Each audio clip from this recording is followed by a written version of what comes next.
酒过三巡，兴致正好。惠王殿下，朕好像听说贵使之中竟然有位琅琊高手。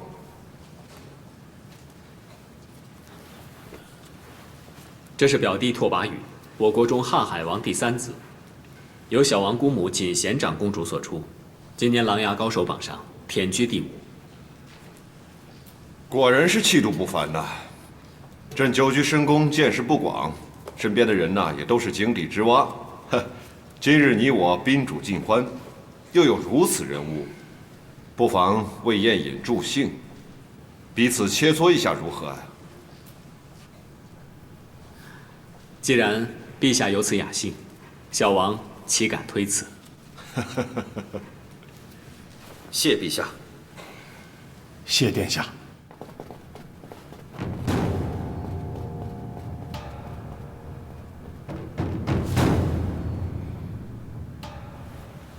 承让。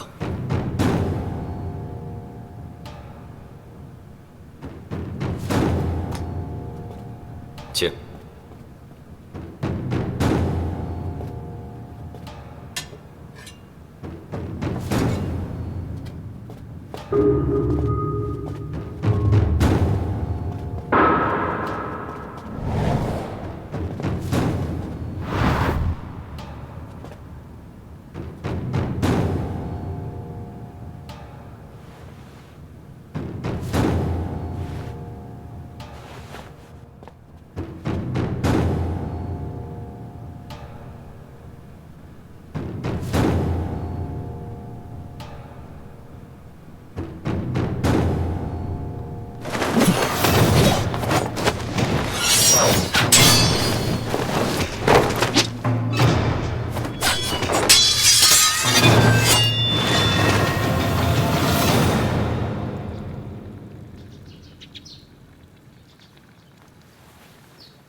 我说妹妹啊，我知道你谨慎，我也不求别的，你就稍微给句实在话吧。姐姐身体远比常人强健，又肯听医嘱，十分配合。诊疗至今，身体的寒毒已经去了7、8分了，比我想象中的快一些。真的呀？哎，我的好妹妹啊，自从你来了京城，我觉得我们长林府的运道都比以前好了很多呢。等平章从宫城里回来，我马上得告诉他这个好消息。你可不知道，他素日里怕我难过，老是装作一副不在意的样子，可是他心里啊，真的记挂了很多呢。此乃人之常情。当然了，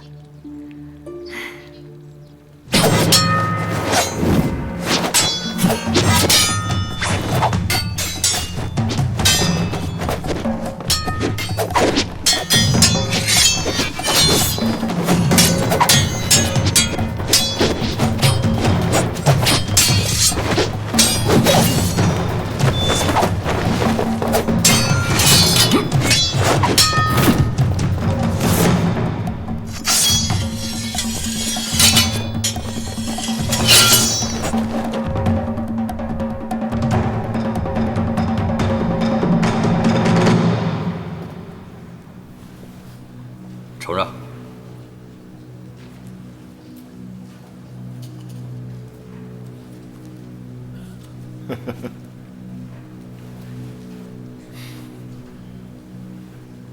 真是个外行，看他们比的热闹，可压根儿没看明白。赐酒。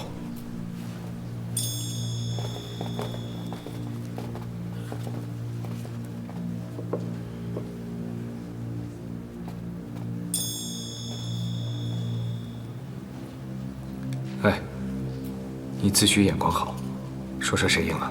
大哥，你就别逗我了，你自己又不是看不出来。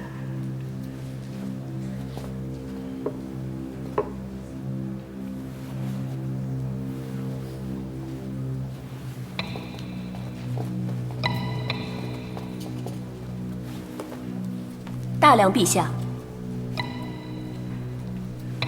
郡主有什么事吗？我大燕风俗，规格习武如同男儿，既然今日切磋是为两国交好之宴助兴，那么崇华斗胆也请一战。哦，楚华，虽然假期已定，至少今日崇华还是大燕女子，望五哥再容我任性一回。你的任性早就不止一回两回了。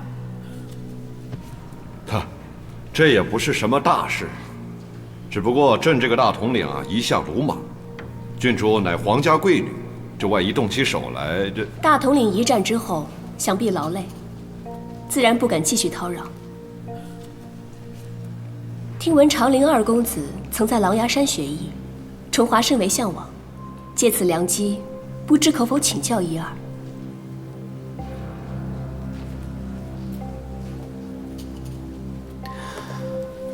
惠王殿下，我大梁前朝也有专于武士的郡主，巾帼英豪不逊男儿，既然只是席间助兴，倒也不必过于拘泥。平津，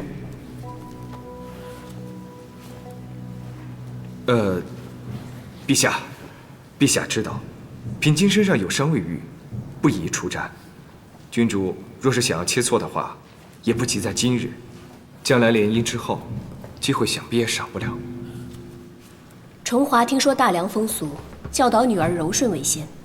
小女临行前答应父王，联姻之后，便会以夫君为天，当自己是个大梁女子，从此不再舞刀弄剑，也不再骄蛮任性。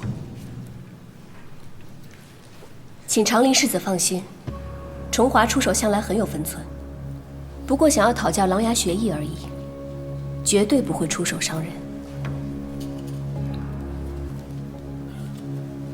大哥放心，我早就没事了，还是应付他一下吧，不然这场面不太好看。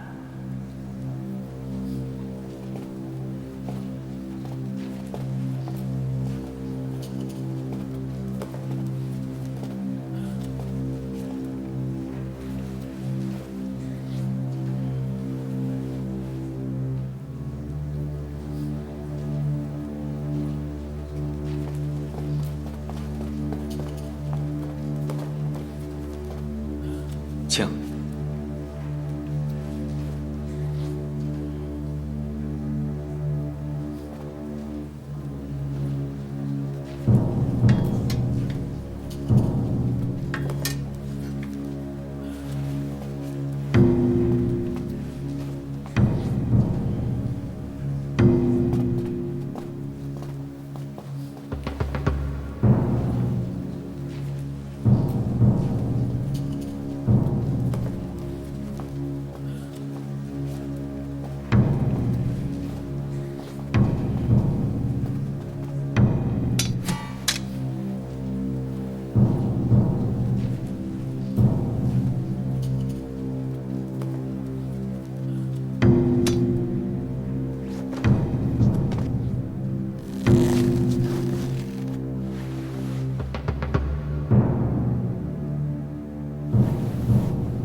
写的不错，谢母后。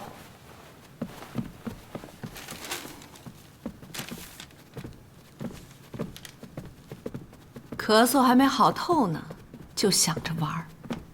黄伯父早上说了，平章和平津两位哥哥今年都会进宫。母后也派人去问我，若是他们忙完了正经事情，也过来陪我玩玩嘛。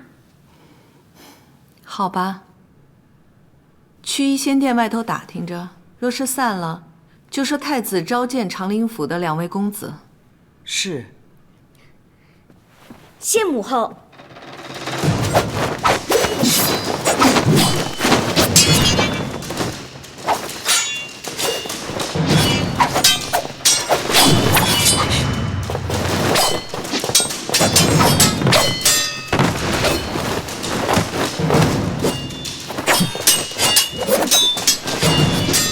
飞斩，陛下，谁占上风啊？崇华郡主虽然武功不错，但平津已经控制住了局面，他知道怎么给对方留眼力，陛下不用担心。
传太医！传太医！五哥！传太医！殿下！五哥！殿下！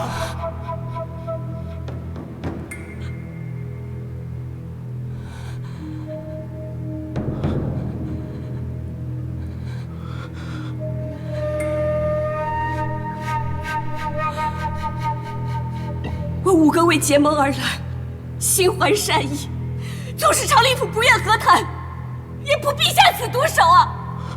我没有。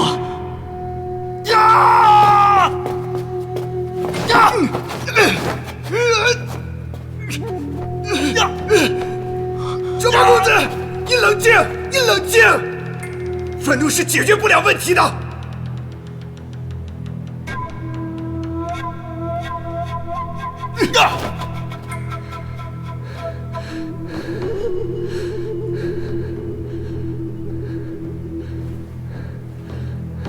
惠王殿下一片诚心，却遭凶徒当殿刺杀。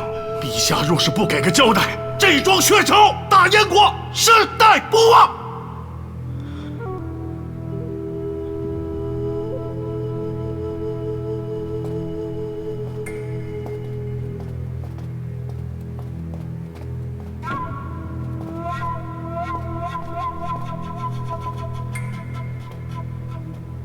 拓跋公子，事发突然，请你务必保持冷静。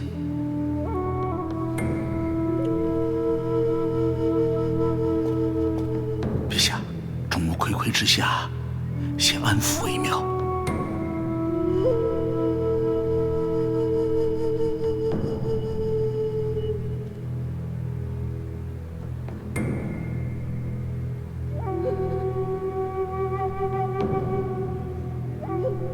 来人，在。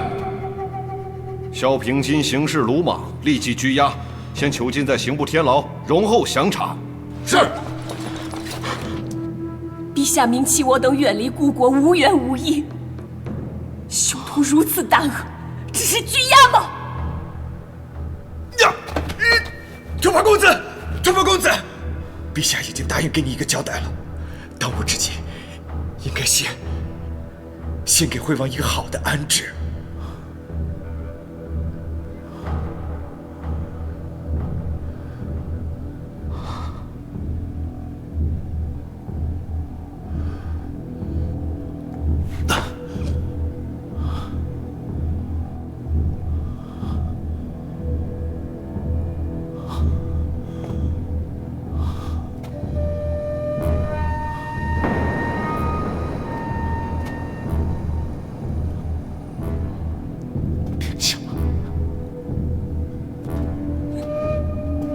殿下，殿下，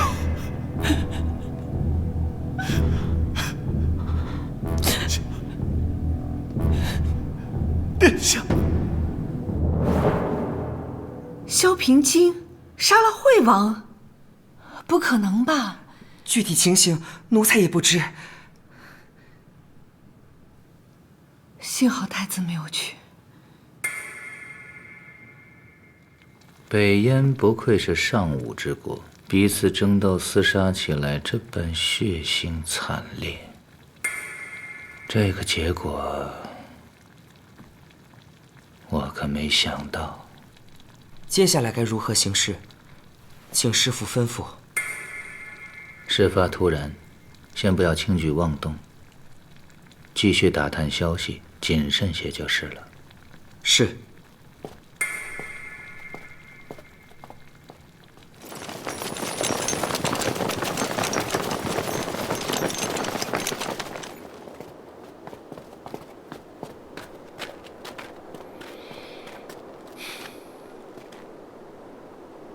这样，你亲自守在这里，小心借火。北燕人想要什么就给他们什么，尽量不要让他们随意进出。是。但是，拓跋宇，若实在拦不住，不要跟他发生正面冲突，速来报我便是。去吧。末将领命。此事实在是棘手，切莫说北燕人没有料到，就连臣等也不知道。老王爷居然是反对和谈的，你胡说什么呢？是，王兄若反对和谈，大可以直接提出，何必要杀人呢？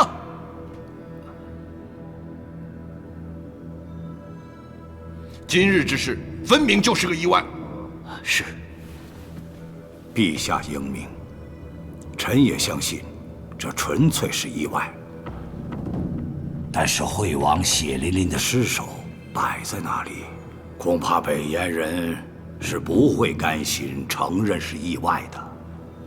陛下，甘心不甘心，这都是后话了。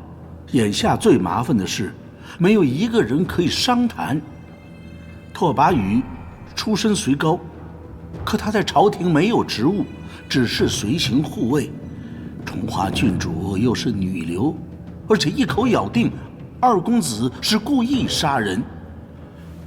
北燕的嫡皇子死在咱们大梁殿堂之上，难道还能让北燕皇帝再派一位使臣来商谈解决之道吗？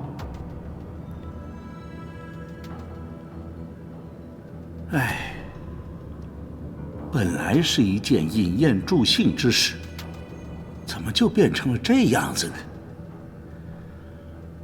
二公子要是小心一些就好了。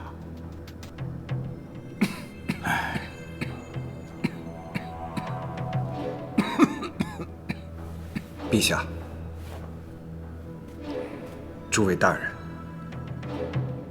颜良和谈，内阁多日辛苦，最终却落下现在这么一个困局。诸位大人的焦虑忧患之情，长陵王府明白。平章在此先行致歉。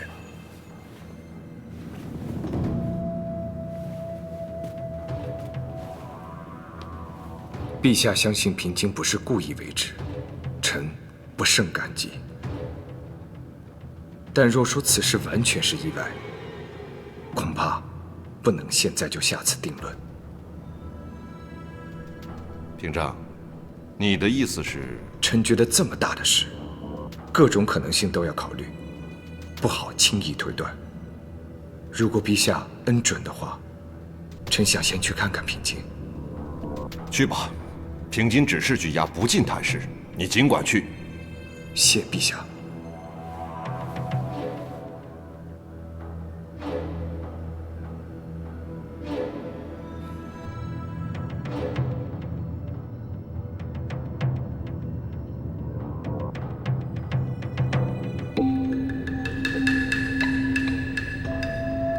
听闻长陵二公子曾在狼牙山学艺，崇华甚为向往，不知可否请教一二？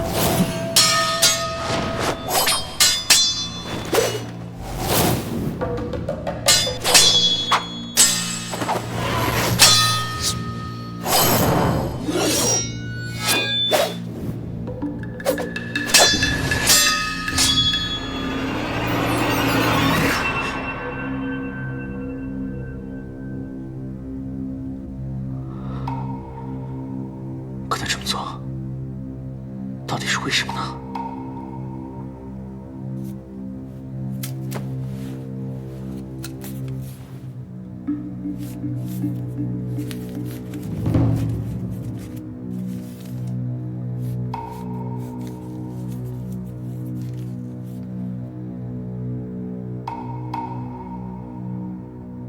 老阁主知道我在京城肯定无聊，所以看到什么奇闻异事，或听到什么新巧的消息，就会传信给我。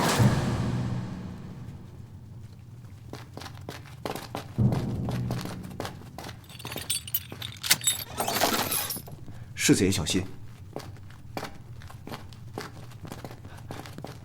第几间？下台阶第1间。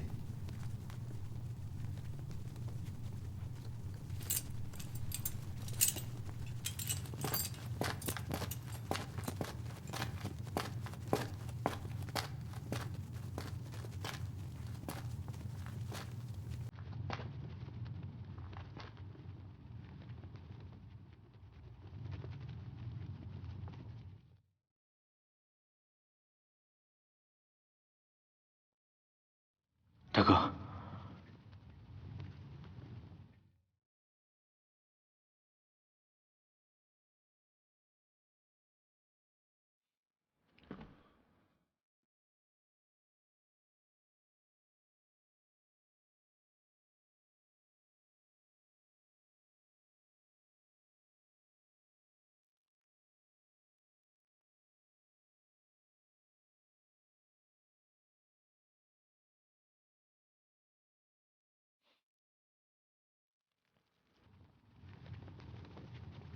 我原本以为崇华郡主远道异国和亲，心中愤懑，想要发泄才出手这么重的，谁能想到他竟然……看来老阁主说的并非同心之人，就是崇华郡主。不是他还能有谁啊？我敢肯定这不是意外。既然我自己没有动手，那就只能是他了。事发突然，没有人特别留心。现在你们两个各执一词，不要说是北燕。连当时在场的咱们自己人，都未必会相信他是有意为之。而琅琊阁的这一纸信书，什么都未说明，又不能作为呈堂证供。如果现在拿出来，会让他人以为我们有意诬陷，说不定“意外”二字，反而更容易让大家接受一些。是啊，莫说别人了。我到现在都不敢相信，实在不相信他会做出这样的事。惠王殿下是他堂兄，是他本国的嫡皇子啊！要不是老阁主提醒，谁能想到他会下此毒手？离皇权越近的地方，越是什么事情都有可能发生。只不过你我是局外人，不了解北燕的真正情势。就算是我们知道崇华郡主心存异想，只凭推断，恐怕是推断不出真相的。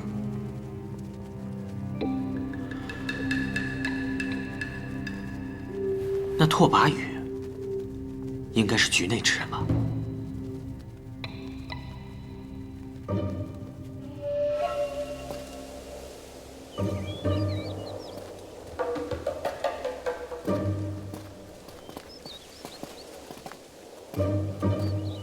玄大人，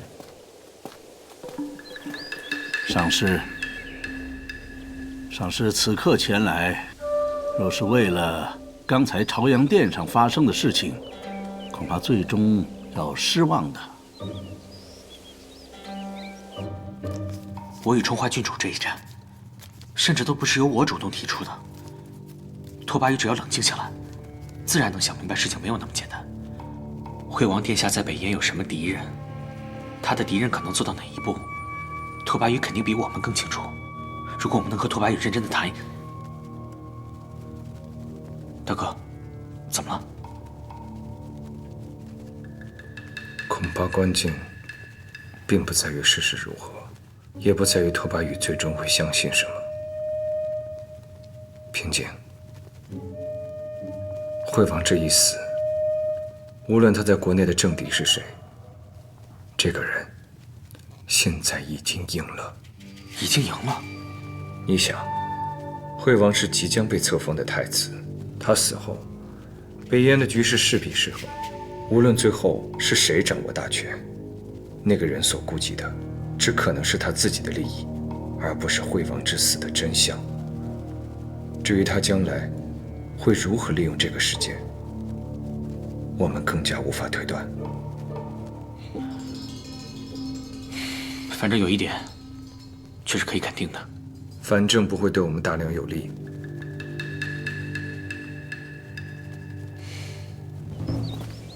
不知是不是在下的错觉，上次你我二人在乾天院所谈甚欢，今日玄大人对我好像有些冷淡。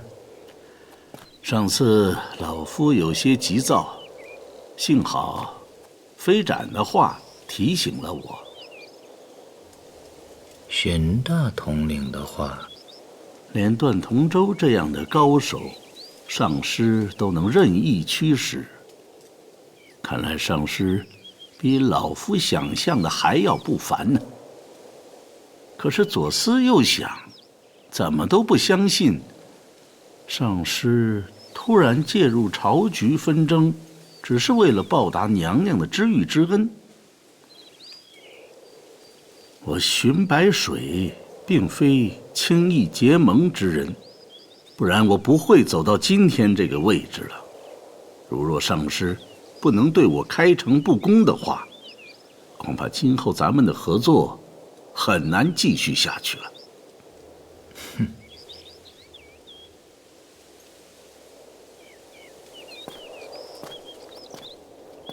玄大人，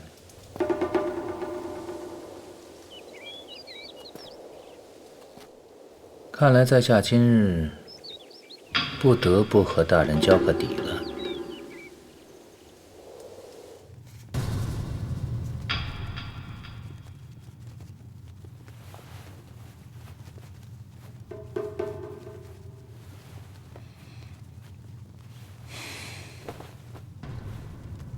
我知道，原本这次和谈是很合父王的心意的，到如今已经全部都毁了，是不是？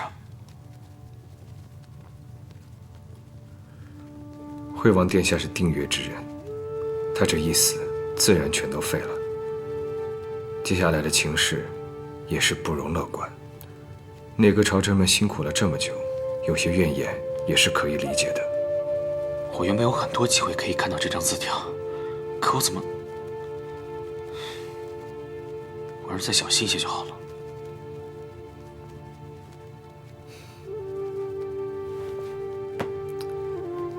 别说傻话了。即便你再聪明，也不可能事先预料到会发生这样的事情。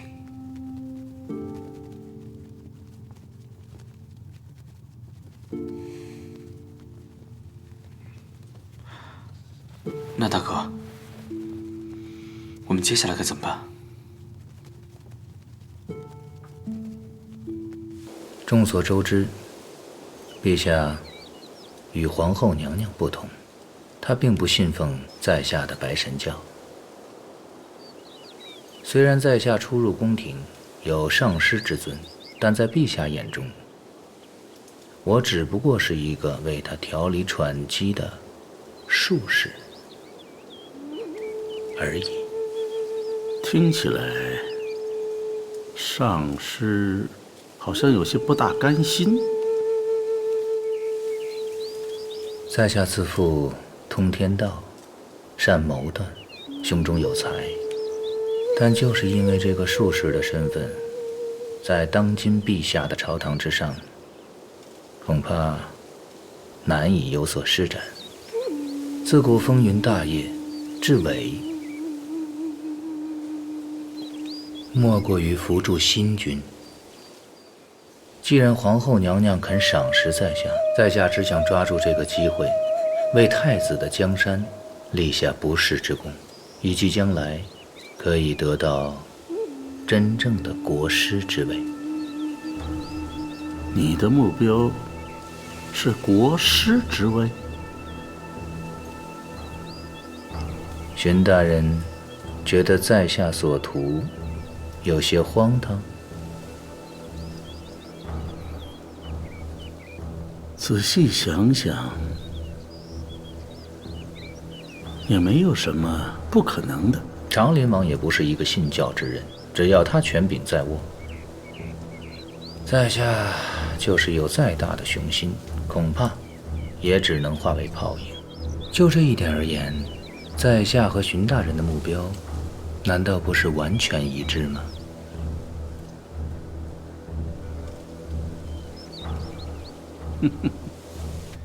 眼下的局面你也清楚，可以说是双方各有顾忌。北燕国内战火未平，因无余力顾及边境，方才与我大梁和谈。陛下和朝臣们都觉得，北燕未必就真想把事情闹得不可收拾的地步。但一个帝皇子惨死，也不是小事。如若安抚的不好，北燕皇帝恼怒之下，还是有可能不顾后果，非要寻仇的。所以我才说，双方是各有顾忌。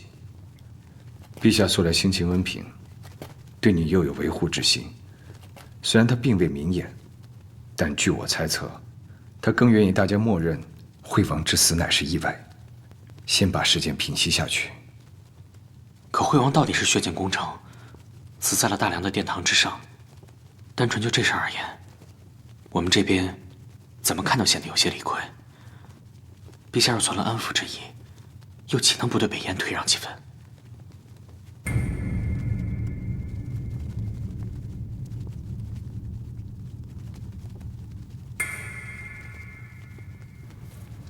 上师是说，内阁即使不多做什么，陛下自然也会选择退让。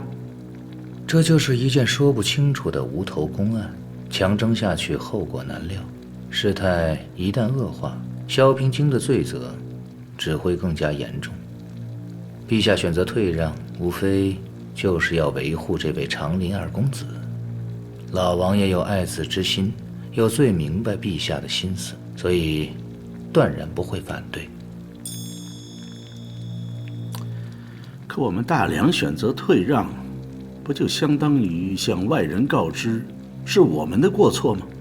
行为鲁莽、意外杀人，跟挑起两国纷争比较起来，罪责上虽然轻一些，可那毕竟也是个罪名啊。正是如此，陛下一旦选择退让，眼下的危局虽可暂时得到平息，但朝廷本已到手的和谈成果必然会被废除。眼下这一份利益损失，以及未来北燕以此为由发起的任何一场边境战火，都会被当成是萧平京的罪责定死在他身上，再也解释不清楚。而荀大人1个月前所忧虑的那些事情，就此一扫而空。难道不值得为之欣喜吗？欣喜自然是有一些，可是这萧平京在长林王府只是个闲人，他的名声毁了，对金陵的格局没有丝毫的改变，所以也没有什么值得得意的。大人何必如此沮丧？老王爷已奔古稀之年，大人要把眼光放到长林王府年轻的这一辈身上。即使这样，也不会落到这位二公子身上。外人谁不知道，萧平章才是长林王府未来的掌舵人呢。胖子是一口一口吃出来的，我们要慢慢的，一个一个来。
陛下的心情你也了解，已经打算让步了，给北燕一些和柔的条件，先把眼下的局面平息下去再说吧。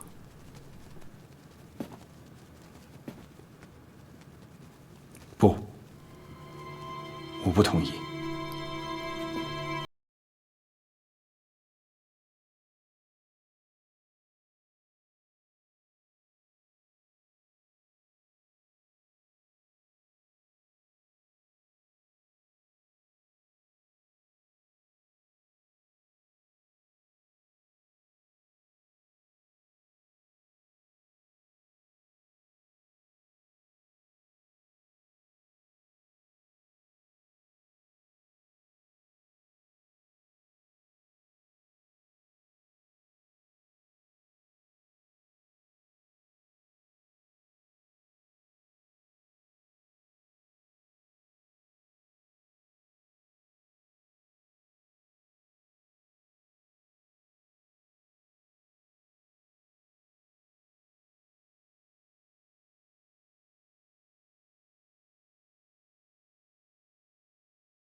陛下，陛下身体不适，还是传太医来看看吧。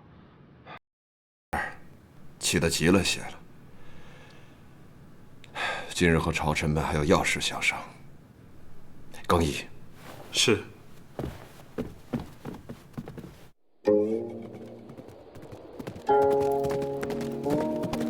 长歌起，风转回浪，微微锦绣明堂，变成战火万里冰雪望。人间多邦，月竹门宫墙，铁甲罗裙银枪，盘白首如霜。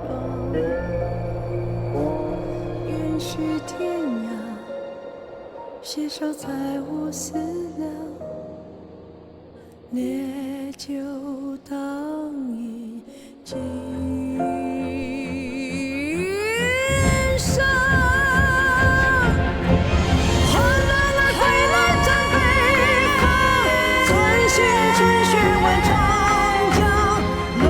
气何曾远飞，千遍世界上，亮光藏一无声，看天道何时无忧？今曾云凭雪浪，是夜道杀心忙。